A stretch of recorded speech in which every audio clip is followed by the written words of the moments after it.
What is up, guys? This is just a sort of quick review talking about both Ballerina and Furiosa. And some might wonder why I'm lumping these two movies together. And honestly, I'm gonna explain why. So, both Ballerina and Furiosa are movies that, in the grand scheme of things, aren't doing that well in the box office. I feel like it's because a lot of people fear that these movies will sort of replicate sort of the Disney formula, where a female character is pretty much invincible, and there is no believability whatsoever.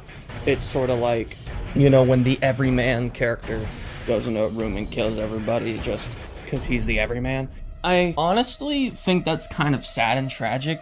I think it's sort of like the Transformers 1 situation, where, the trailers, or maybe just the culture, just doesn't really think that the movie's gonna be good. Like with Transformers 1, a lot of people thought it was gonna be an extremely childish and mature movie, which is ironic. Transformers 1 is actually more mature than the Michael Bay movies.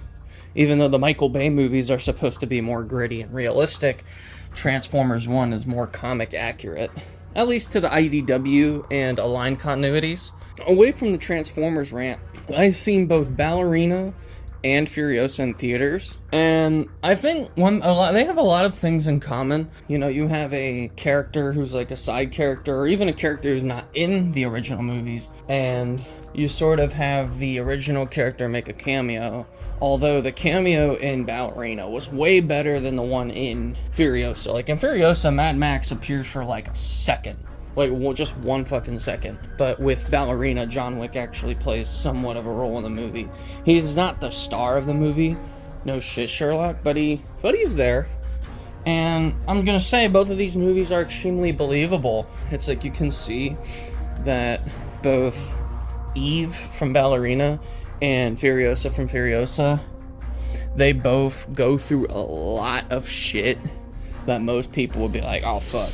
And when they make it out of it, it's so believable that, of course, they'd be able to kill 5 dudes in a row that have no idea what the fuck they're doing, Because it's like, yeah, you can be weaker than somebody, but honestly, a human's weaker than a bear, and you got bear hunters. So I feel like both Ballerina and Furiosa are extremely believable movies compared to the Star Wars sequel trilogy, right? Where it's like she automatically knows how to be the best pilot ever and all that shit. Meanwhile, Luke had to bust his ass the same way that both Eve and Furiosa had to go through. Yeah, Hero's Journey was great for both characters, and honestly, I think you should give money to both movies. Definitely go buy Furiosa on DVD or Blu-ray. Definitely go see Ballerina. Go see Ballerina in the theaters right now, and just keep buying Transformers 1 copies. I know they say there won't be a sequel, but just throw money at Hasbro until they do it. Anyway, that's my quick tangent about Ballerina and Furiosa. Go watch these movies, fund these movies, make sure that, they get the message that having a female character isn't a bad thing, and especially if it's believable. You know what I mean? So, yeah. Like I always say, fuck you.